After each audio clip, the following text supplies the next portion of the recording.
What's up, primates? Assalamu alaikum. Welcome to the channel. I'm Shane the Skeptic, and as always, I thank you for tuning in to watch my content. Today, as you could see, if you read anything about the title, the description, the thumbnail, any of it, I'm going to be reviewing a contemporary discourse between the moralities of New Atheism and Islam by an Islamic scholar. And I do want to point out at the very beginning of the stream, early on, and according to YouTube, I don't have any viewers right now, so I hope this doesn't go to waste. But well, I already think we should always try to be charitable in our interpretations of what another person says, rather than try to be, slimy and play word games with people, like that sort of thing. We need to be extra charitable when we're talking to or communicating with or reading the works of somebody who is not a native speaker of the language that they're speaking. So as we read this paper, you're going to be seeing a couple of grammar errors. You're going to be seeing a couple of places where a word is obviously missing, or, maybe he meant to say than, but he said to. I don't want to see people doing this thing where you're like scoffing at, mocking, laughing at somebody because they messed up something like a grammar mistake. Like, that shit's petty and pathetic. I don't care if somebody misspelled your or their. Address what people actually say. I'm just gonna get that point out now. I don't want to be mocking people for the errors that they make if they talk. And it's not that this paper is riddled with errors. I just want to really emphasize that point, because I see so many people who are disingenuous argue that way so often. But I guess I'm just going to go ahead and get started with this paper. Although, goddamn, it looks like I still don't have any live viewers. But nah, for the future, some people are tuning in after the fact. So for those of you, welcome. And, whether you be, as I always like to say, theist, atheist, religious, or secular, I do hope to get a couple of Muslim viewers here today. And if you're new to the channel, first time tuning in, I'm not a person who's disrespectful towards you simply on the basis that, you're a religious person or something like that. So get to my, I had a share screen open, and let me just get back to it. Now the window, Chrome tab. All right, cool. Sorry, 1 second. Just woke my dog up because he's snoring. I could hear it in my microphone. It's funny. All right. Let's see here. It's the solo option for the screen. Hey, I got a viewer. Welcome to whoever just tuned in. Or let's see. All right. So, yeah, I didn't mention yet. So this paper covers 4 of the founding fathers, or 4 horsemen, as it's referred to, of New Atheism. I do want to take a moment to pause. I know there are a lot of people who cringe whenever they hear the word New Atheism or New Atheist. If you're like me, I used to hear the word New Atheist or New Atheism, and it would just irk me. Like, there's nothing new about atheism. Atheism is not being convinced of the proposition that a God exists, and not being convinced of that proposition is older than that proposition. But please understand, New Atheism is actually like a widely acknowledged, recognized, established movement that people will refer to within academia. And if you don't know anything about what that is, I guess maybe I should have started the stream with that. Maybe I should pull up a Wikipedia really quickly. No, I mean, I feel like this author does a good job at articulating what the new atheist movement is, actually. So I'm just actually going to get into the paper. But yeah, no, I understand people aren't just going to accept that because I said it. But if you're one of those, there's no new atheism. Like, stop and go look up what you're talking about because you sound stupid to scholars. Just letting you know. New atheism is a real thing.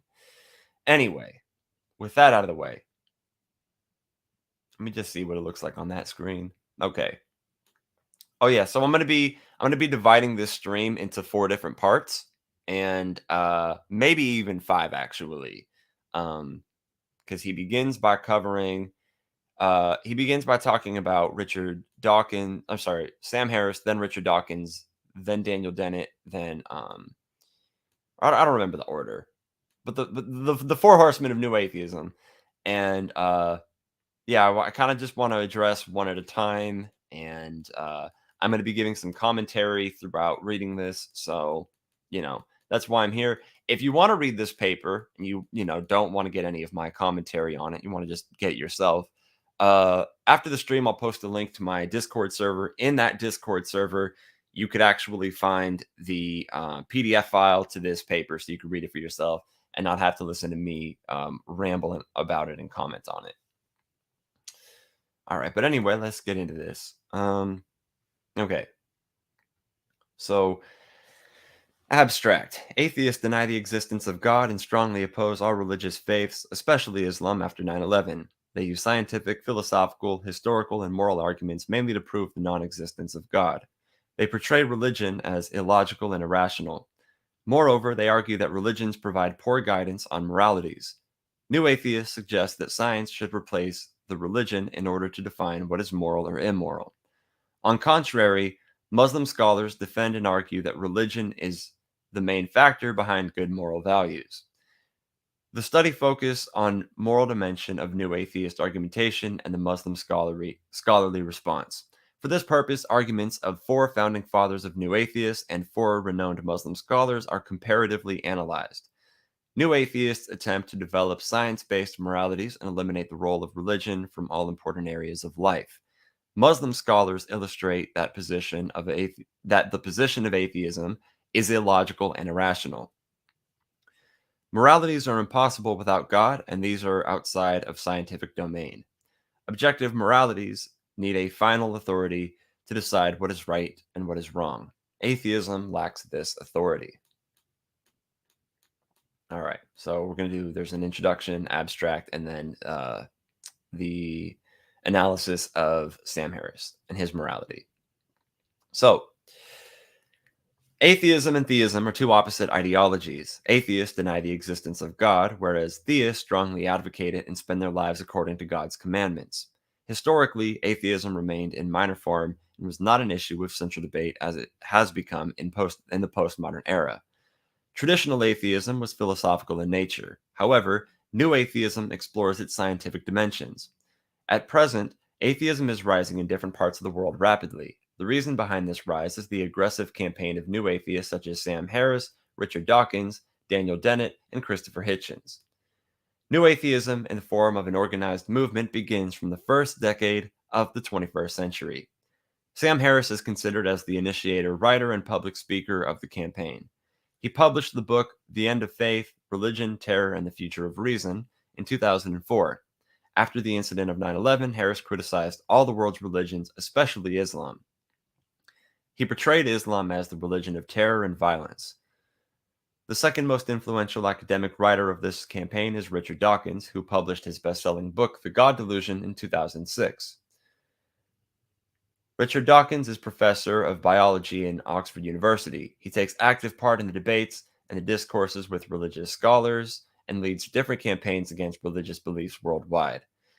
Third influential writer is Daniel Dennett, who is basically a philosopher. He wrote his best-selling book, Breaking the Spell, Religion as a Natural Phenomenon, in 2007. Another most renowned new atheist writer is Christopher Hitchens. He wrote the book God is Not Great, How Religion Poisons Everything in 2007. These 4 books are considered as the foundation of new atheism. These new atheists added scientific explanation of the universe and struggled for establishing scientific moralities to remove religion from all walks of life. In addition to these new atheists, some other atheists like Lawrence Krauss, Polly Toynbee, Philip Pullman, Martin Amis, Jerry Coyne, PZ Myers, and a long list. I'm not actually going to read all of these names, have also become part of the New Atheist campaign and are considered the proponents and supporters of New Atheism. And again, you might notice I'm reading a few words into it to kind of fix any grammar errors, because I'm trying to be charitable in my interpretation of whatever I read. Yeah, let me see. Is anybody tuned in? Oh, I got Christopher Green here.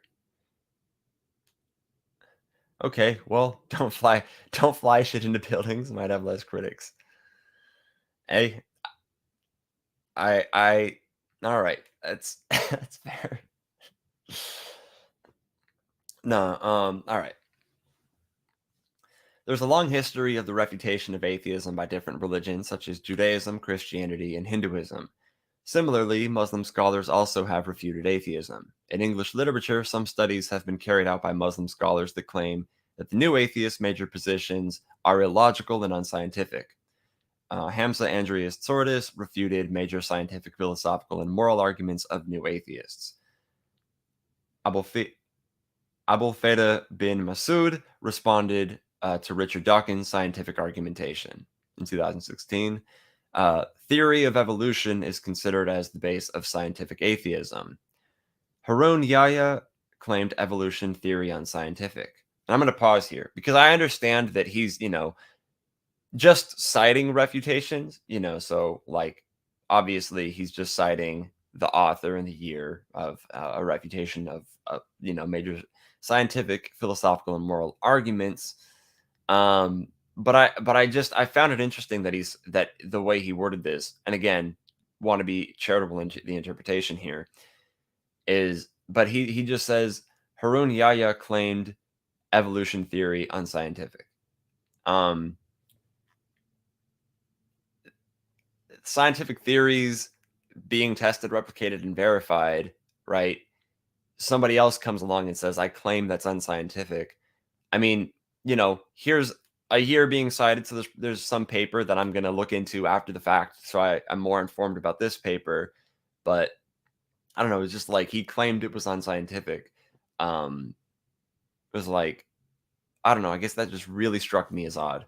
But maybe I'm doing exactly what I'm trying not to. And I'm just clinging to the way it was worded. So let's move on. New atheists challenge the religious moralities and argue for replacing it with scientific moralities. They attack on all religions and argue in scientific, historical, philosophical, and moral dimensions. Through this way, atheists try to exclude religion from all important areas of life. They replace religious moralities with science-based moralities.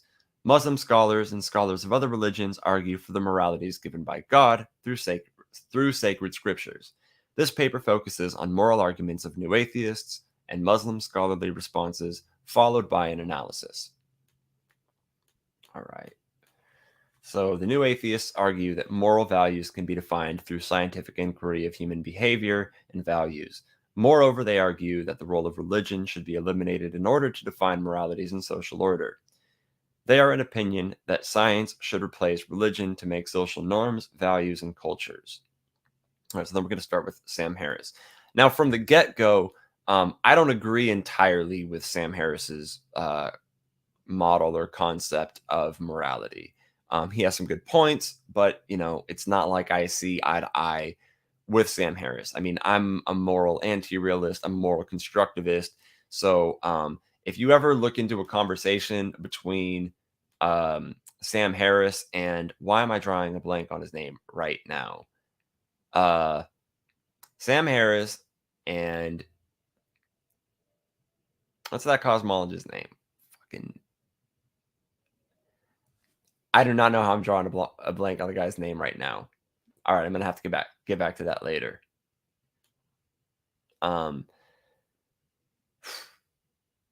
That's difficult for me. Later, I'm gonna remember.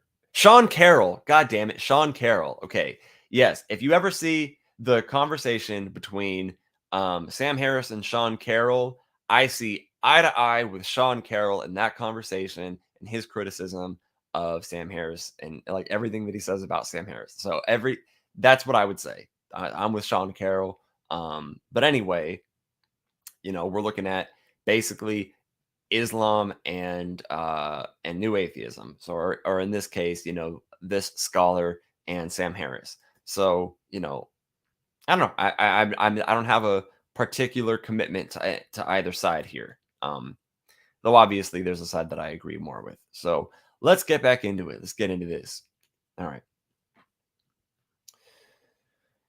Sam Harris is an American atheist, author, philosopher, and neuroscientist. He is a pioneer new atheist who discusses the possibility of scientific moralities in detail and urges other atheists and social scientists to work on the similar pattern.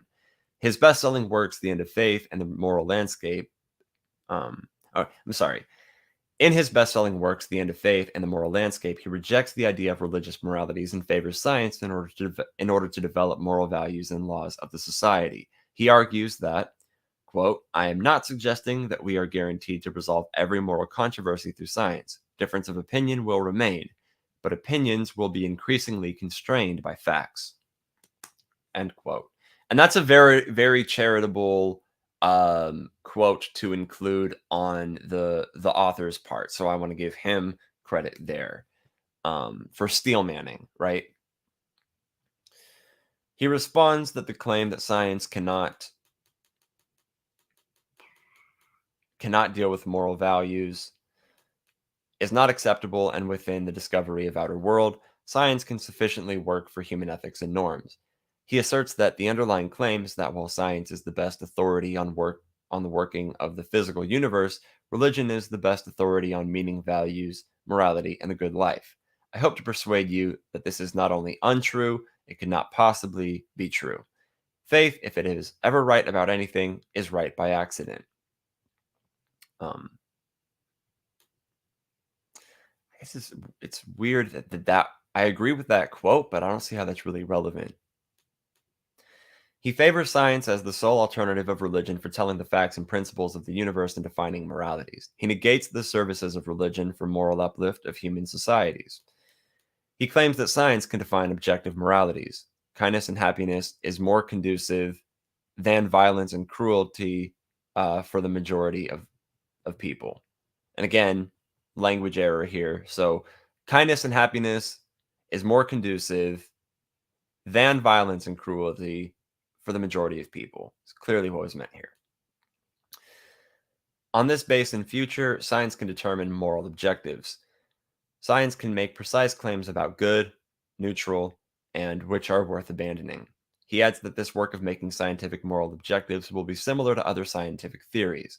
Science in principle can help us to know about the things which are necessary for our best living. As like there may be right and wrong answers to the questions of other sciences, as physics and chemistry, there may be right and wrong answers to moral questions. Such answers may be refined in the future as like the answers of other sciences. Harris motivates different social scientists to come forward and contribute their scientific moralities to replace religious moralities. He elaborates his moral project for further consideration and refinement in the future. Harris proposes that, one, it can be explained why different people incline to follow specific patterns of behavior and thought, most of them demonstrably silly or harmful, in the name of moralities. Two, it can be thought more precisely about the nature and characteristics of moral truth and determine the patterns of behavior and thought which should follow in the name of morality. And I struggle to figure out exactly what's meant on both 2 and 3 here. 3, the people who are committed harmful, I'm going to say probably have, the people who have committed harmful and silly patterns of behavior and thought in the name of moral values to disown those commitments and live better.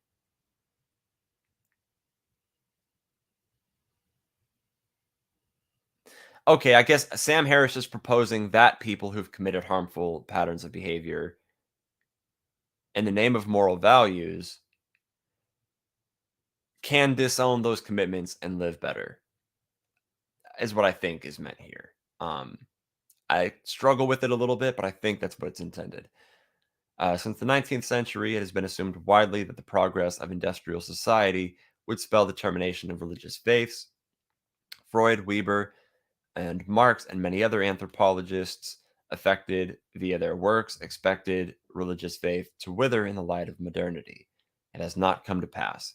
Religion is still one of the most important aspects of human life in the 21st century. Now, pause for commentary. It has not come to pass. Um, it is, in a sense, coming to pass. I mean, this is a kind of tricky thing. He's not entirely wrong here. Um, if you really consider the fact that this author lives in Pakistan, he's somebody who lives in an Islamic society, and Islam is the fastest growing religion in the world. You could see why he would have this perspective. Simultaneously, though, there is also a rise in apostasy in Islam, and likewise, Christianity is on the decline as it has been for many years. So, we're seeing more people from all walks of life, from all different religious groups, leave their religion. That's still becoming more common. So, secularity is increasing, religiosity is decreasing. That is the case. Um, so yeah, no, religion hasn't gone anywhere, and I mean, I don't think it ever entirely will. I think different religions will replace old ones as kind of a thing. Um, I don't know. So I have a nuanced level of agreement with the author here. Um, anyway, but then obviously, religion still is one of the most important aspects of human life in the 21st century. Um, again, you live in Pakistan, people live differently there. It's funny. So a friend of mine who's Pakistani, but has lived in the U.S. for most of his life, he was talking to me about visiting Pakistan and actually smoked weed while he was there. And at one point, there was like a bell in the town or something that rings, and everybody it signals the time of prayer. And when he did that, when that happened, like he was like just smoking, and like anytime there were like two or three times he said that like he wasn't praying, like, he just didn't intuitively stop and what he was doing and go pray, and people were like, "What are you doing? It's time to pray." So, understand that difference of perspective, but to say, let me see the way that it's worded here. Let me pull this back up. Um, but yeah, to be saying that religion is still one of the most important aspects of human life in the 21st century, I don't know. I mean, when I go downtown and I'm out on 6th Street or Congress, or if I go to some other area, if I go to any given city, um, I wouldn't say that religion is one of the most important aspects of human life for the average person that's going bar hopping out there, right? So, like, different people live in different worlds, different bubbles. Just take that into consideration. You know. Anyway, let's see. Mostly measures of societal health suggest that the religiously weak countries are better than religiously strong countries. Least religious countries like Norway, Denmark, Netherlands, and Sweden, that are the most atheistic societies of the world, consistently showing rates better than religious countries on certain measures like expectancy of life, crime, infant mortality, child welfare, literacy, economic equality, GDP, healthcare, investments in education, internet access, rates of university enrollment, lack of corruption, environmental protection, charity to poor nations, and political stability, etc. Harris argues that with the better understanding of brain working, scientists could find the connections between human modes of conduct and states of consciousness and the ways of human attention.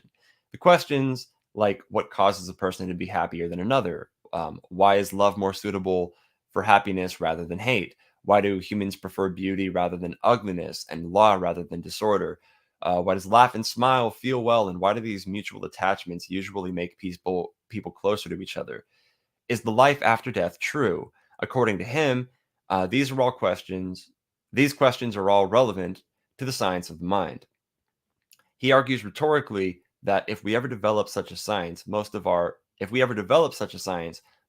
religious texts will be no more useful to mystics than they are now to an astronomer or to astronomers. Sam Harris links morality with the rest of human knowledge and motivates social scientists to develop moral principles on scientific patterns. He defines morality in terms of human and animal well-being. He focuses on use of scientific he focuses on use of science to tell how we are and what we ought to be. He believes that intrusion of religion into the spheres of human values can be repelled. Deletin warns that science is probabilistic and not capable to make moral objections. Every person has different preferences in life. Some feel pleasure with noble deeds and some with criminal activities. If a person's moral preferences clashes with another, then science cannot tell us anything authoritative about the right and wrong. Determining moral values needs an authority which is just with everyone. And I think, okay, and then that's the end of the section regarding Sam Harris. Now, I'm gonna pause and give some commentary on this last part right here. So, every person has different preferences in life. Some feel pleasure with noble deeds and some with criminal activities. If a person's moral preferences clashes with another person, then science cannot tell us anything authoritative about the right and wrong. Determining moral values needs an authority which is just with everyone. Now, what I want to do here is I want to offer a criticism of Islam, but a flawed criticism of Islam. And the reason I'm doing this is because I'm going to make a criticism with the same flaw that this contains, so that maybe somebody who's biased one way or the other can see this more objectively and why this is an error, right? Okay. Every Muslim has different interpretations of the Quran, right? Some interpret the Quran to want them to do noble deeds, and some with extremist things, maybe radical things, acts of terrorism, etc. If one Muslim's interpretation of the Quran clashes with another, then the Quran cannot tell us anything authoritative about the right and wrong. Determining which, so I'm just going to pause there. Okay, so there's my criticism of Islam. Now, again, I mentioned this is a flawed criticism of Islam. Now, if you're a Muslim, you're probably identifying what the error in my criticism is. The error is this: the fact that people are disagreeing over what is the case does not mean that there isn't the case. There is the case, there is people's interpretation of what is the case.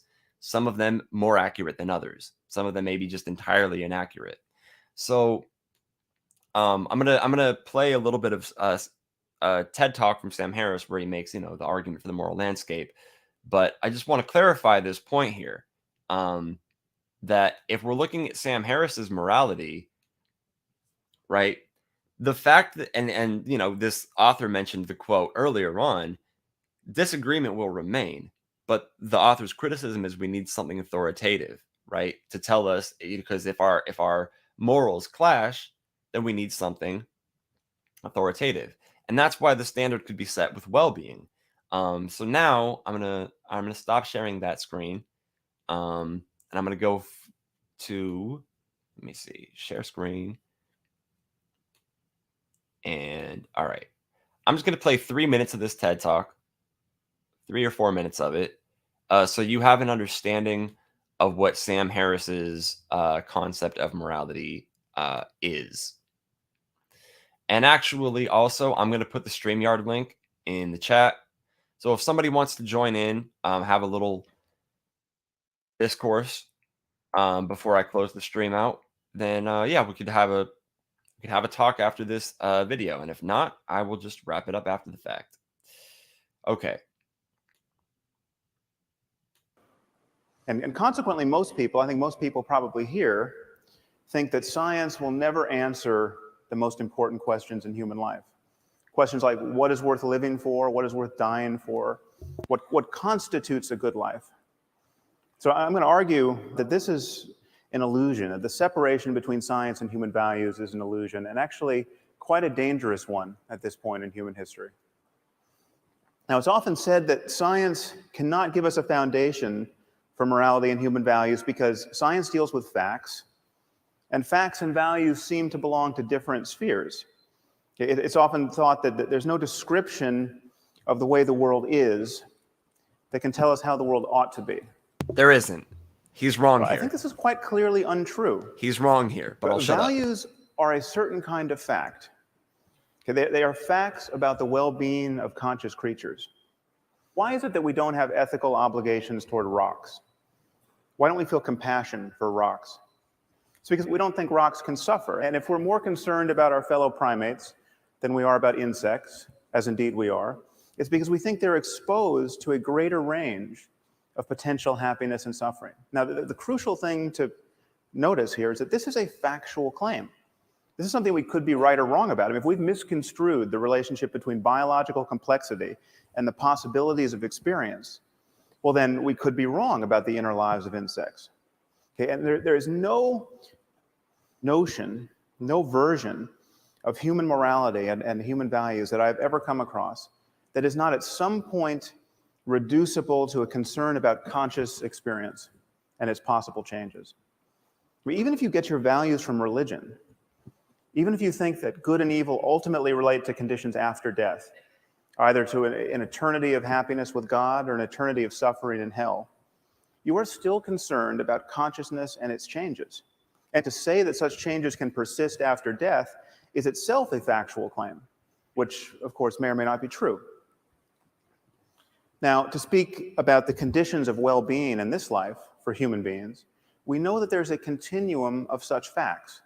We know that it's possible to live in a failed state, where everything that can go wrong does go wrong, where mothers cannot feed their children, where strangers cannot find the basis for peaceful collaboration, where people are murdered indiscriminately. And we know that it's possible to move along this continuum towards something quite a bit more idyllic, I mean, to a place where a conference like this is even conceivable. And we know that there are right and wrong answers to how to move in this space. Would adding cholera to the water be a good idea? Well, probably not. Would it be a good idea for everyone to believe in the evil eye so that when bad things happen to them, they immediately blame their neighbors? Probably not. There are truths to be known about how human communities flourish, whether or not we understand these truths. And morality relates to these truths. All right, so let's think about what he just said here. Is adding cholera to the water good or bad? There is an objective fact about the effect that adding that chemical to the water has, right? And there also is truth to whether or not that comports with what is intended by the word good or what is intended by the word bad. And so the fact that somebody could disagree and say, "Oh, well, no, I actually think it's good to put that in the water." There just is a fact about the effect that that action actually has on people. And so, that's why and somebody might think it's a tu quoque fallacy, the way that I'm saying the Muslim scholars' criticism doesn't actually refute this. Well, what I'm saying is you're not offering a criticism that you how should I say? Well, your criticism's flawed because it applies to your own as well, but it's also just that if your criticism is like your worldview can't account for X, right? If you're proposing something that your worldview also doesn't account for, then you're not really making a point. Um, so yeah, I just want that to be established. Whether you're a moral realist or moral anti-realist, Sam Harris's point is that there's a right and wrong answer. So the fact that when you say science can tell us nothing authoritative about this, well, so science can tell us something authoritative about the effect that this has on people. Now, whether or not that effect is good or bad is really just a matter of being honest about what you mean by the word good. Really, like there's a linguistic intuition by what's meant by the word. Every language has some word that means good, and so yeah, I think that's something important to take into account. Now, again, I'm going to be doing a probably 5-part series regarding this paper. If you go to my Discord server, you will be able to find the PDF to this paper, so you can just read it for yourself. I'll leave a comment, leaving the link to my Discord server, so you can join there. And yeah, let's just, I don't know, keep looking into these different types of arguments. You know, this was just a little appetizer of the entirety of my review of this paper, because at the very end, what we're going to get into is an analysis and response by the author. So, yeah. Okay, thank you. There's this issue of the is-ought fallacy. It seems to me he makes this mistake quite a bit. Yes, yes. Like, I heard Stephen Woodford said this about people. He said specifically Sam Harris with Hume's guillotine, with the is-ought problem. People just either get it or they don't, and some people just don't get it. They can't. And I would put Sam Harris in the category of people. And yes, he made that fallacy at the beginning of that video that I played, and that's why I paused and I commented and I said he's wrong here. Like, you can't get an ought from an is. You can't get an is from an ought. What you can do is you can have syllogisms which contain both is and ought premises, and upon those you can have ought conclusions, but only because you have ought premises.